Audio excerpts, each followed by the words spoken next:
Oi, oi. Hello and welcome to Ranting and Racing, episode number 2. How are you, Dazzler? You good? Yeah, all right. I didn't think anyone would watch the first one, so I wasn't sure we was going to have to do it this week. It got pretty good traction, to be fair. There was plenty of comments on the YouTube channel, so we're going to cover a few of those in this episode as well. We're also going to shout out an email address. I know it's a bit naff going old school, but like an email address where either comment and leave your questions if you want, but if you want to send in a voice note so we can chuck it on the episode, because there was a few people already ranting in the comments, which is exactly what I want to see. So yeah, we'll I'll put something up on the screen, but there'll be in the description as well. There'll be an email address if you want to chuck a voice note over. We'll do that, and then as time goes on, we'll get more advanced with technology and set up a WhatsApp group or something. But anyhow, fuck it. I reckon we need to go straight in with the rant because there's plenty pissing everyone off all the time.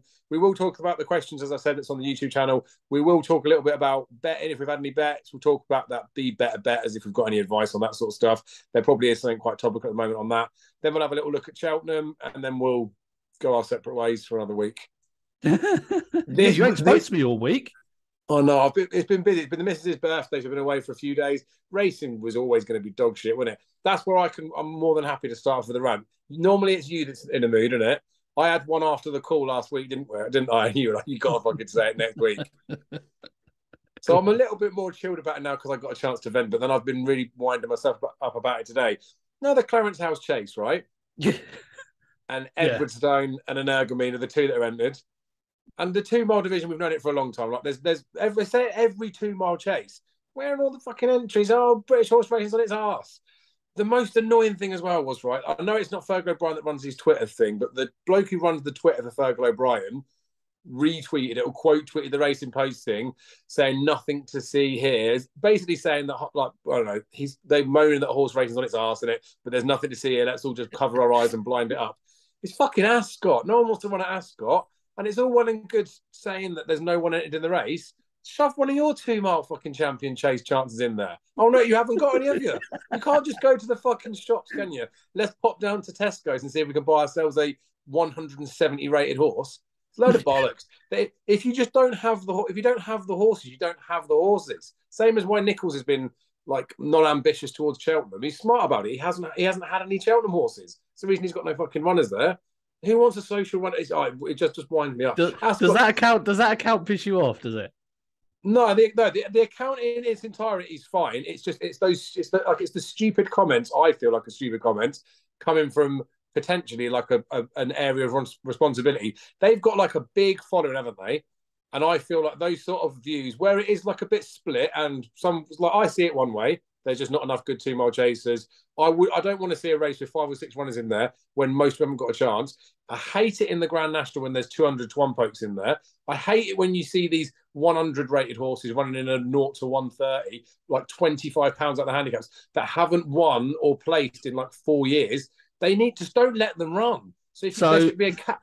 There should be a so cap you don't anyway. you don't like the account because you're giving off a slightly punty vibe towards that account. No, it's the account. Like I say, it's the stuff when it comes down to the opiniony bits when they're saying that the sport's on its ass because there wasn't runners in the Clarence House chase. It's like it's ridiculous. It's not. It's what. Well, who knows? The sport is on its ass. Yeah, but like it's on its ass.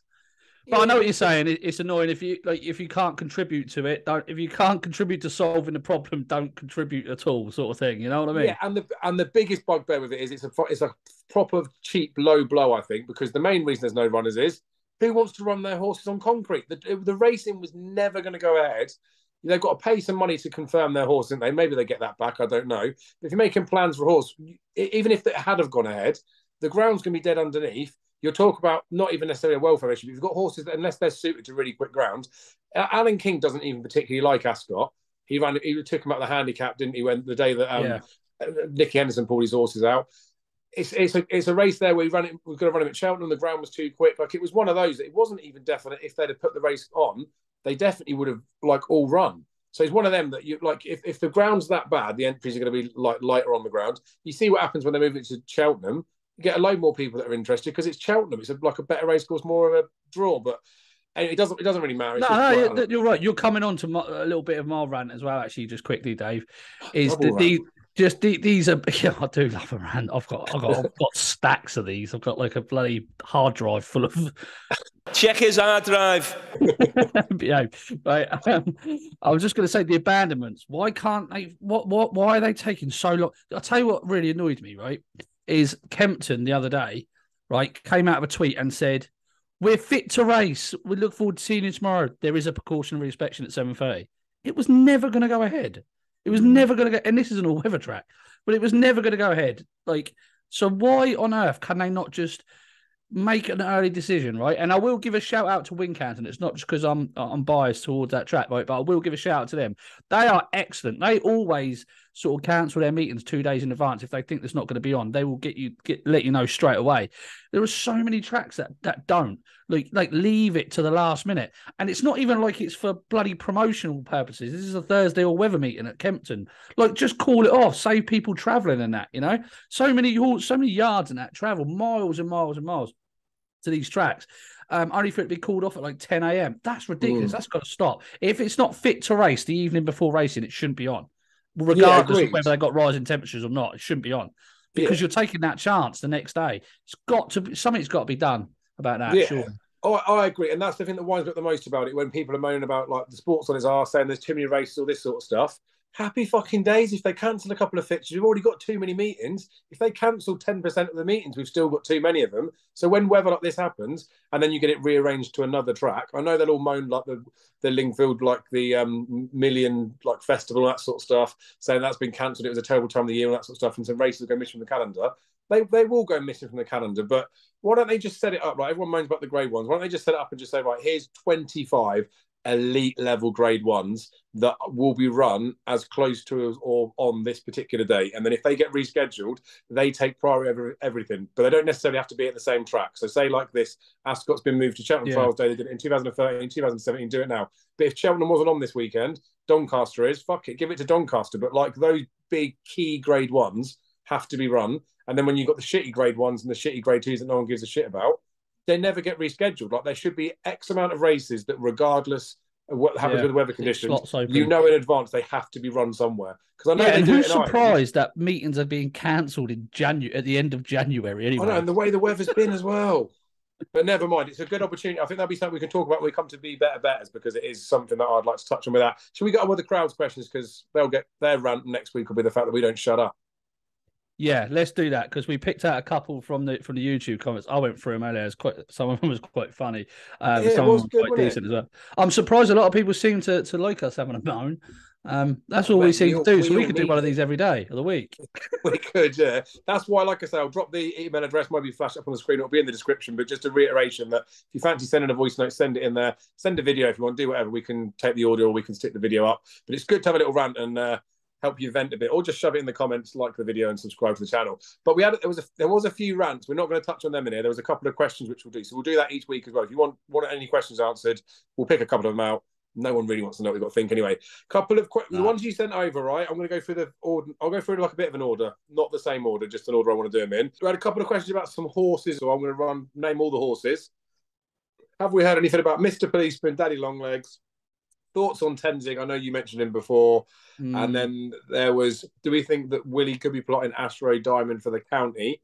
My personal answer would be mares and handicaps. I'm not really fussed about. I don't think he is plotting it for that. Do you reckon Willie's plotting Asteroid Diamond? I don't know what Willie's doing at the moment. No, I don't. It was similar with Grand G, wasn't it, last year? She ended up running the mares novice, didn't she? She sort of... I don't know. I think he sort of uses a mare like that to sort of go and test the waters, races like the Royal Bond and stuff like that, to see just to get a sort of a yardstick on some other horses, perhaps for the graded novice events. Anyway, yeah, I would practically say that she's definitely not going county hurdle. If she does go in there, like, I don't like it. The mares have a £7 allowance. When they run in a handicap, the allowance is gone. So like, it's not level, like, as far as I'm concerned, it's not fair, is it? As much as the mare's allowance can be taken over someone like a honeysuckle, she might not need it. Most mares do need it. So I don't think he'd ever intentionally plot one for that. What about Mr. Policeman, Daddy Longlegs? I got nothing on either of them. They ran in France. Mr. Policeman is with Rich Ritchie and Mullins, but I haven't heard anything about any sort of like potential debut or anything like that. That Daddy Longlegs was picked up by someone in France for 200 grand, but stayed in France. And again, I don't know any plans. So he might be Rich Riki as well. I'm sure Dave Longlegs something to do with Riki. Anyway, it doesn't really matter. And you liked Tenzing before, didn't you? I think he's. yeah, I think he's useless. The one thing I'll say on Tenzing is, Ramillies is in this race on Sunday that Statler ran in before he went to run National Hunt Chase. Everyone's saying about Abandonments is not going to go National Hunt Chase. Ramillies is going to go in there. All this sort of stuff. It's all well and good saying about the horses going to different races, and it could always happen. But Ramillies beat Tenzing, didn't he, on his Chase debut? I think it was. And I think since then, after that debut, I think you mentioned, didn't you, that Tenzing could be like a bit of a horse from RSA and all those sorts of things. But I don't think it's stood up since, has it, the form? No, it was more. It was more that when he ran behind Jerry Colomb, I thought he was really eye catching, and then he was beaten by Ramillies, and then he's been beaten recently the other day. And that the other day was the first time I'd sort of thought it was the first sort of race he was like all out. There was no excuses, whereas before he sort of came from well off the pace, and you just thought he had a bit more to come the next time. But the last day was where I put a line for him, to be honest. Yeah, fair enough. Right, let's move on to betting. I've been fairly quiet. I mentioned in the last video that sort of keeping my powder dry a little bit. Trials day this weekend, I'll have a few bets. Dublin Race Fest, I'll have a few bets. There might be a couple in between there, but sort of my main focus is on Cheltenham, looking to approach it slightly differently. More tradey bets, a few anti-post bets, and then, like I say, hammering the crap out of the missus' new accounts and seeing how we get on with that. So that's the main thing with it. I am still looking, right? And you can't, like, it's the same as when you go into a shop, innit? Say you're not drinking booze or something, and then they've got a special offer on booze. Like sometimes you got to just get involved, didn't you? And I had that this weekend. I was away, wasn't really looking at the betting in the slightest because at the beginning of the week the weather looked like everything was going to be cancelled anyway. Perfect opportunity in it when it's like that, just to take a week off, get a break, a reset, because we all probably need it sometimes. And no one's really that desperate to have a bet. But I got a message in the WhatsApp group about Fakir Doudry, someone just saying, how the fuck can he be 2-1 in this race? And it's one of them again, right? I didn't look at the market, how they priced up before, but I would have imagined. We've talked about Fakir for so many times in the past, didn't we? Like, he's not a proper grade one horse, but he's like the next best. Like, he's a grade 1.5, isn't he? The fact that Shakun's in there is a tiny bit worrying if Shakun was like off the back of some seriously good performances. But the step up in trip looked a bit like clingy anyway. All those bits and pieces, but basically, categorically, you'd be, I think, a bit of an idiot if you didn't think that Fakir should have been favourite in the race. Fact, he was 2-1. I only had a small bet of 25 quid on him just for the sake of it. And obviously, he duly obliged. But I didn't see the race because I was away the weekend. And then obviously found out about Brian Cooper not taking a dive, but, like he fell off, didn't he? And then I haven't even bothered to watch the race back, to be honest, because I saw some comments out there where people were saying they still thought Fakir was going to stay on and get up. But I was thinking, I'm not interested in this. He's a grade 1.5 horse who's potentially he's just got away with one in that race, isn't he? It's just why do you keep saying grade 1.5 horse? That makes him sound better than a grade 1 horse. As in like you've got 2.5. You got grade 1, grade 2, grade 3, isn't you? So grade 1, grade 1.5, grade 2. I'd say he's in between a grade 1 and a grade 2. Yeah, smart, isn't it? But yeah, so yeah, the only bet I had was Fakir Doudry. He's gone in. Oi, the boys, fill your boots up. Yeah, I was on him as well. I had 140 on him. He was a 2-point selection on the column, but I fancied him a bit more. I just thought he should have been a 6-4 shot, not 2-1 poke. So I had a bit more than perhaps maybe I should have. You got lucky for once, because normally I got lucky for once. I'll tell you what, I fucking don't know where Lady Luck's been this month, but yeah, I got a bit lucky there. I thought we'd turned around. I think I've had 4 or 5 losers since then, so it's no good. I laid that Vicky Vale as well. You know, the horse that finished ran in the Challow. Well, yeah, pulled up. Yeah. Yeah. Well, the reason being is because everybody was going on about how she went too fast in the Challow. She went too fast. She blitzed off all the commentators, Nick Luck, anyone you speak to went too fast. That went too fast. It didn't go too fucking fast. It didn't. Not good enough, yeah. It just wasn't good enough. Like you literally compare it to the other race on the card. It didn't go too fast at all.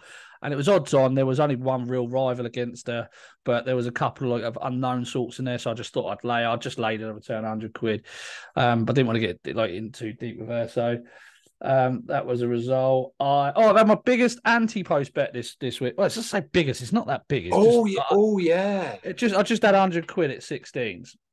on it's for me for the champion bumper before we ran on Sunday. I text you. Yeah. When I text you, right, I'd sat there and gone through the bumper market for ages, right, and I was aware of him after his point to point, and that's not half the time. I was definitely aware of him. I didn't think he'd make the track. Normally, I say to myself, like, by like middle of January, we've seen all the Cheltenham Festival winners. So like beyond that point, things making their debut, and I sort of like. But yeah, I wanted to see him. He was entered and he was confirmed, and I wanted to get on. And he was obviously being well touted. I genuinely didn't realize he was being well touted because I texted you. You texted me back and said that he'd been well touted. I was like, for fuck's, I sat there for fucking hours going for this market. But yeah, so I had a one on him at 16. I think he's an absolute good thing. I think you're not entirely convinced, but I'm telling you now, you need to get with the program, mate, right? Because he is an absolute good thing. I think. Definitely the best bumper horse we've seen so far this season. I'm still, because I was just in the camp when we spoke about it last. That it's not always the case, but I still think that he is the best. Like, he's stand up by far. So like he is worthy favourite. But the point that we've spoken about it before, I just feel that there is scope for something to come out. No, there's nothing going to. I'll tell you now, he won't be. Yeah, maybe not get to him now, but I'd rather hang on and see. Like, it's like when Ballyandy won at Newbury and then went and won at Cheltenham. Like, there could be something in that bumper at Newbury that could lure me in a bit. Don't listen to him. Yeah, but yeah, like the people that did get stuck into that, and that's the thing of it on there. Like, I see the back and forth with stuff on there. Like, I get that sometimes it can be like semi-annoying because if, like, again, too many people are thinking of the same thing or whatever it is, or whether you have like I don't know, a level of how good a judge you think someone is, or any of those sort of things. It can be annoying when multiple people are putting it up. But at the end of the day, it's not a bad thing if people are looking at the same lines. It's the thing that probably gets me a tiny bit more is the when like it comes as like a claim, like I said it first, I picked this horse, only I'm allowed to like benefit out of it. And you're never like it when we talk about these horses. If I say to you that there's a few people that fancy it, I know sometimes it annoys you because it's like, fuck's sake, if everyone's thinking the same, you want something a bit different in there. But I don't mind it. It's just people just argue and just whinge about everything, don't they? Someone on the finish line. Exactly what our show is. That's exactly what this show is about. But I can't remember who it was that put up on the finish line. I didn't see it, but it's up on there, getting some good praise. Some people are digging it out. If you like, and I know it's not gone and won the champion bumper yet, but it's part of the fun in it. If you feel like you've had to have something, you see it start tumbling on the odds checker, that sort of stuff. You as far as I'm concerned, you're already getting a bit of value for your money, aren't you? Like, if you end up sticking a score on it and it goes and gets beat, but you've had that little ride out of it. It's the same as going and sticking 20 quid in a fruit machine and getting it done, isn't it? Like, the point is not to necessarily go and win, it's to have a bit of fun. It's all good, isn't it? So that's touched on Cheltenham a little bit. So that's where we've been with the punting. Let's finish off with Cheltenham. We're running teeny tiny little bit lower on time. There's been lots of stuff coming on, isn't there? We've obviously had the novices entries coming out. Kylie's not in the Bartlett, is he? Fucking no. I realised last week I got a bit of a potty mouth as well, so I'll probably tone that down. No, he's not in the bloody Bartlett, is he? I don't think he's going to be good enough to win the Ballymore, to be honest. I had backed him. I backed him for both, obviously, way back. But I'm not like 25 quid at like 25 to 1 or something like that. But like, it's not. I'm not fussed about that really. He's I think he get beat in the Ballymore. I think he should. I think he's a stayer all day long. I know people keep telling me about his speed, but I don't agree.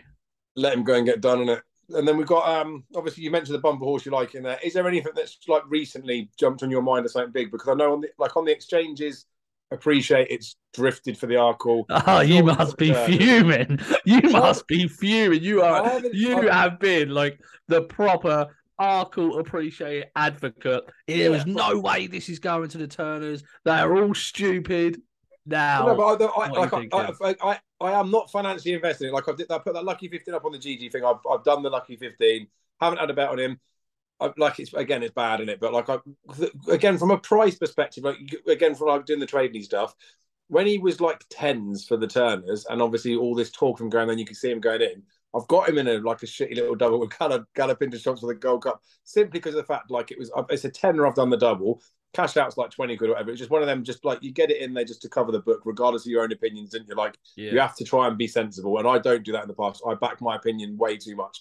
But by the by, I still think he's a 2 model. Like we don't know what's going to happen, do we? We'll see. It's not done deal goes on.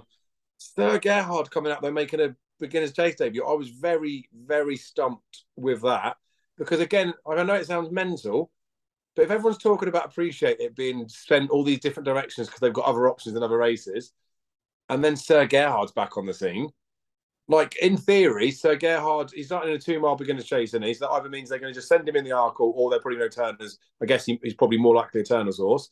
I know he might not have the experience and he's going out for a chance, but Willie's not going to be sending a horse underbaked over fences for the crack, is he?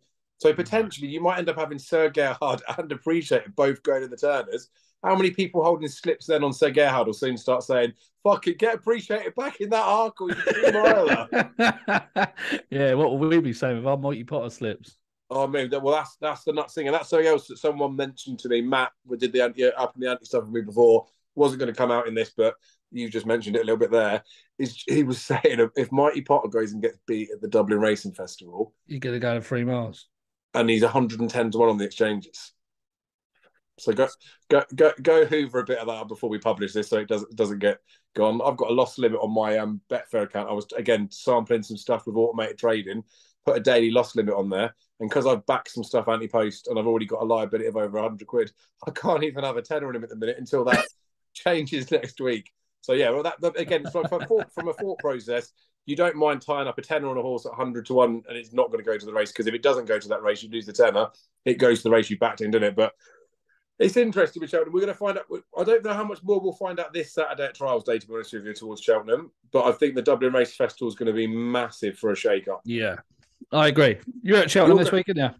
Yeah, I'm at Cheltenham this week. You're going to both, aren't you? Cheltenham and then Dublin Racing Festival. Yeah, busy couple of weeks, mate. Busy couple of weeks. Nice to get out of this office for once. It is good, though, because it will start to calm down again, won't it? We know we've got the Kempton Adonis and Dovecote meeting, but we know even that's like a ropey enough meeting as it is. So it does, after Dublin Racing Festival, it does start to ease off, and it's nice to get a chance for a bit of a break, doesn't it? So we haven't really talked too much about the better betting stuff. We'll probably leave that for another time. But my suggestion, like I said before, about when the race does start to get like this, fully take every advantage you've got of the chance of just taking a few days without looking at horse or anything like that. Because I think you don't have to take like a massive break, do you? But even just the day getting the fuck off of Twitter, or a day just not looking at anti-post betting, is good for your mind, isn't it, I think? Oh, I ain't had a bloody break since March last year. Yeah, but you're an animal, aren't you? You can handle it. You get paid for this. I need a break. I need a break soon. Right, well, on that bombshell, I think we can wrap it up. Well, the email address will be at the bottom. I think no one's at the end anyway, are they? If you're at the end, then just comment bell ends. And then, yeah, drop comments below. Send little videos or sound notes into that email address if you want. You could be on for next week. And much appreciated for the support. And thank you again, Dazzler, for your time. And you, boy.